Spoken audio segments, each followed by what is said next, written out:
Barrister Gauhar का नाम final हो चुका है और खान ने खुद अप्रूव किया। खान साहब ने आज खुला ये ऐलान किया कि उनके खानदान से कोई शख्स जो है उम्मीदवार नहीं होगा। मैंने हमेशा डायनास्टिक पॉलिटिक्स की मुखालिफत की है, मैं असूलों की खिलाफवर्जी नहीं कर सकता हूँ। चेयरमैन पीटीआई और पार्टी सरबराह भी नहीं रहेंगे। नए चेयरमैन तहरीक इंसाफ के लिए बैरिस्टर गौहर खान का नाम फाइनल। शेर अफजल मरवत का जीएनएन के program news edge with Fareeha Idrees में दावा।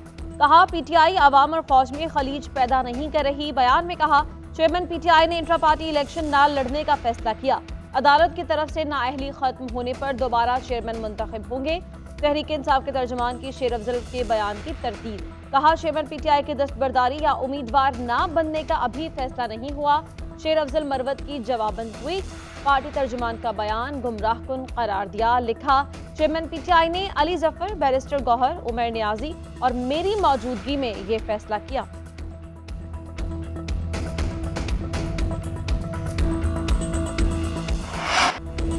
चेयरमैन पीटीआई और बुशरा बीबी का निकाह फ्रॉड था। चेयरमैन पीटीआई ने कहा निकाह हो गया तो वज़ीर आज़म बनूंगा। ऑन चौधरी का अदालत में बयान। चेयरमैन तहरीक इंसाफ के खिलाफ गैर शरई निकाह केस की समाअत, गवाहान के बयानात रिकॉर्ड। ऑन चौधरी ने बयान में कहा 31 दिसंबर 2017 को चेयरमैन ने कहा बुशरा बीबी से निकाह के इंतजामात करो।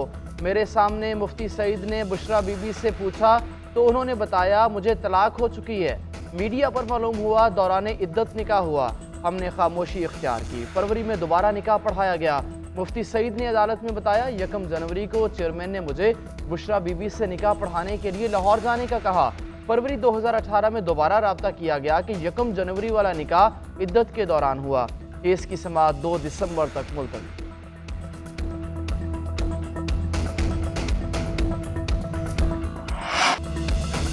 चेयरमैन पीटीआई का ट्रायल जेल में ही होगा। खुसूसी अदालत ने साइफर केस का फैसला सुना दिया। 5 फैमिली मेंबर्स को केस सुनने की इजाजत होगी। मीडिया मौजूद होगा। जो कोई भी केस सुनने की ख्वाहिश रखता हो उसे इजाजत मिलेगी। हुक्मनामे के मुताबिक जुडिशल कॉम्प्लेक्स में समाअत चेयरमैन पीटीआई और दीगर अफराद के लिए महफूज नहीं। सुप्रिंटेंडेंट अडियाला जेल ने रिपोर्ट में कहा कि चेयरमैन पीटीआई की जान को शदीद खतरा है। दौरान समाअत जज अबू अल हसनात ने रिमार्क्स दिए जितने मर्जी नोटिफिकेशंस लाएं कोई फर्क नहीं पड़ता। अवाम और मीडिया को अदालत तक रसाई होनी चाहिए। सलमान सफदर ने कहा चेयरमैन पीटीआई और शाह महमूद को प्रोडक्शन ऑर्डर के बावजूद पेश नहीं किया गया। अदालत अपने फैसले मनवाए। समाअत 1 दिसंबर तक मुलतवी।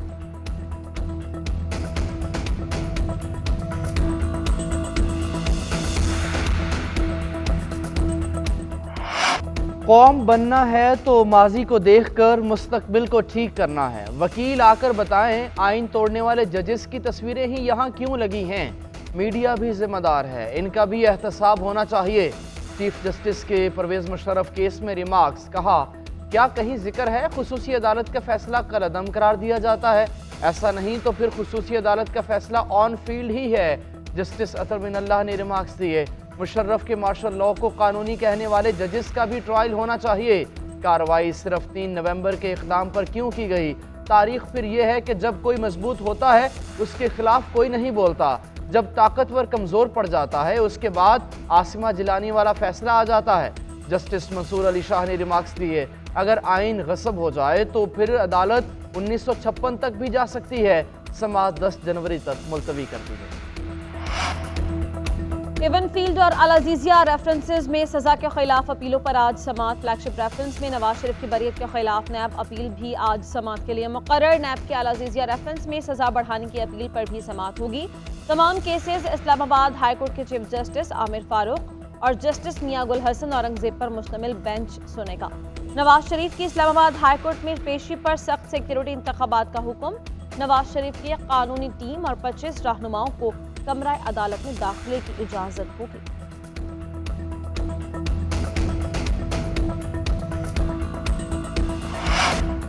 निगरान वज़ीर आज़म अनवरुल हक काकड़ 2 रोज़ा दौरे पर कुवैत पहुंच गए। कुवैती वज़ीर डॉक्टर जासिम मोहम्मद अब्दुल्लाह और पाकिस्तानी सफ़ीर ने वज़ीर आज़म का इस्तकबाल किया। अनवरुल हक काकड़ कुवैत के वली अहद शेख मशल अल अहमद अल जाबिर अल सबाह और वज़ीर आज़म शेख अहमद अल नवाफ से मुलाकात करेंगे। दोनों ममालिक के दरमियान अफराद क़ुव्वत, दिफा, तवानाई के शोबों में ताउन पर दस्तखत किए जाएंगे। IT, मादनियात, ग़िज़ाई तहफ़्फ़ुज़ की मुफ़ाहमती याददाश्तों पर दस्तखत होंगे। वज़ीर आज़म के दौरा यूएई के दौरान दोनों ममालिक के दरमियान अरबों डॉलर्स के समझौतों पर दस्तखत हुए। उधर निगरान वज़ीर आज़म और bill and Melinda Gates foundation के शरीक चेयरमैन बिल गेट्स के दरमियान टेलीफोनिक राबता हुआ। पोलियो के खात्मे की कोशिशों पर तबादला ख्याल। सिंध पुलिस ने क्रिकेटर्स को भी ना छोड़ा। आमिर यामीन और सुहेब मकसूद से 8,000 रुपए बटोर लिए। सुहेब मकसूद ने कहा, पुलिस एहलकारों ने कहा कि 12,000 रुपए दो वरना थाने चलो। उनको बताया कि हम क्रिकेटर्स हैं। ये सुनकर उन्होंने मजीद बदतमीजी की। आमिर यामीन ने कहा कि हर 50 किलोमीटर पर पुलिस एहलकार रोक कर रकम का तकाजा करते रहे। ज़बरदस्ती 8,000 रुपए लिए। उधर क्रिकेटर्स से रिश्वत लेने पर थाना सकरंद के 4 एहलकारों के खिलाफ मुकदमा दर्ज। SHO और मुंशी मुअत्तल। इंक्वायरी रिपोर्ट IG सिंध को इरसाल।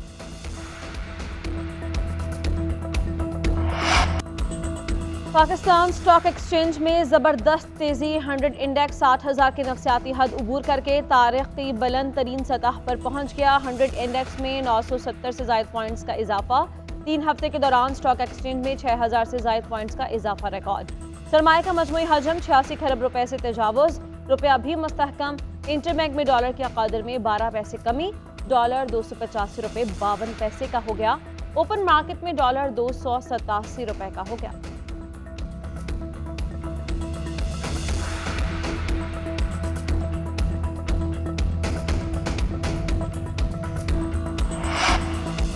दो करोड़ से ज़ायद बच्चे स्कूलों से बाहर। 10 साल से कम उम्र के 79% बच्चे पढ़ने की सलाहियत से महरूम हैं।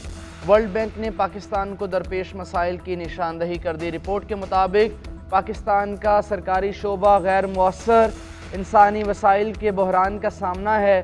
दस्तयाब इंसानी वसाइल का कम इस्तेमाल पैदावार और तरक्की को मुतासिर कर रहा है। पॉलिसी फैसलों के महवर ज़ाती मफादात हैं। ज़रई शोबा गैर पैदावार और जमूद का शिकार है। बुलंद माली खसारा दरपेश।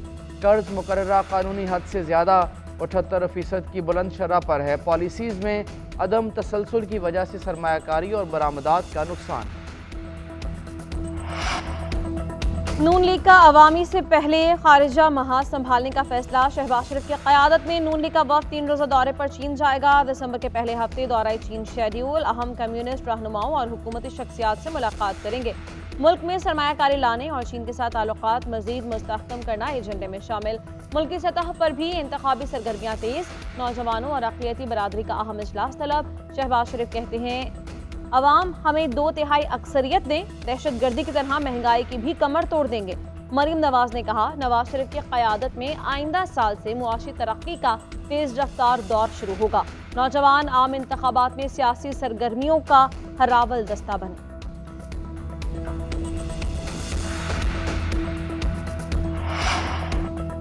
चेयरमैन PTI को लाया गया तो दूध में पानी मिलाया गया। जब नवाज शरीफ को लाएंगे तो पानी में दूध मिलाएंगे। पीपल्स पार्टी रहनुमा फैसल करीम कुंडी कहते हैं, 120 सीटें जीतने का दावा करने वाले 20 भी नहीं जीत सकते।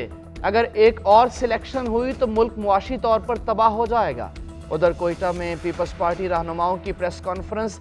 खुर्शीद शाह बोले, आसिफ अली जरदारी ने बलोचिस्तान के अवाम से मुआफ़ी मांगी और हुकूक देने का कहा था। अवाम को हक देने का वक्त आ गया है।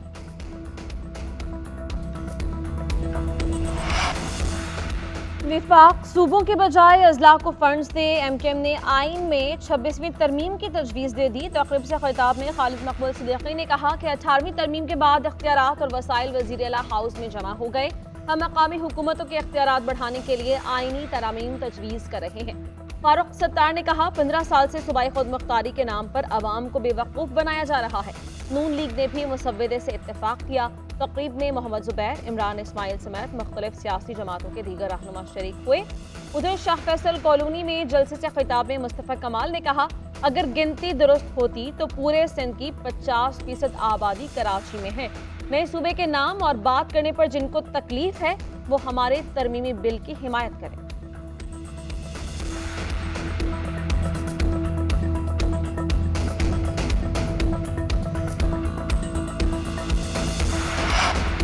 अली अमीन गंडापुर आमदन से ज़ायद असासों के इल्ज़ाम पर आज नैब पेशावर में तलब। नैब हुकाम के मुताबिक अली अमीन गंडापुर ने हुकूमत में आने के बाद हज़ारों एकड़ अराज़ी खरीदी।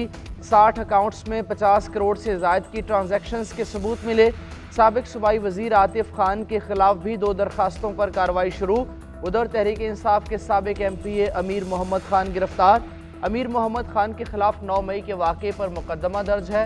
दूसरी जानिब साबिक स्पीकर असद कैसर को गिरफ्तार न करने की दरखास्त पर पेशावर हाई कोर्ट में समाअत। जस्टिस इश्तियाक इब्राहिम ने रिमार्क्स दिए, ये क्या मजाक है, जमानत मिलने के बाद दूसरे मुकदमे में गिरफ्तार कर लेते हैं। अदालत से हुकूमत से जवाब तलब करते हुए 7 दिसंबर तक समाअत मुलतवी कर दी। गुजरात तरक्याती मंसूबों में करप्शन का केस। परवेज इलाही के शरीक मुल्जिम इशफाक अहमद चौधरी की प्ली बारगेन की दरख्वास्त मंजूर। मुल्जिम इशफाक अहमद ने 5 करोड़ रुपए की प्ली बारगेन की दरख्वास्त दी थी। अदालत का रिहा करने का हुक्म। मुल्जिम पंजाब हाईवे डिपार्टमेंट में साबिक SDO तैनात था। उधर परवेज इलाही के बेटे रासिक इलाही के लाहौर ऑफिस और कसूर में डेयरी फार्म पर FBR के छापे।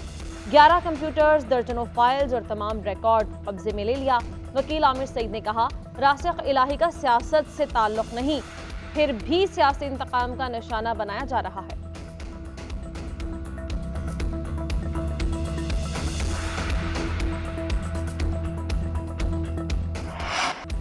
लाहौर की फ़ज़ा बदस्तूर जहरीली, स्मोक पर काबू ना पाया जा सका। हाई कोर्ट का तिजारती सरगर्मियां रात 10 बजे बंद करने का हुक्म।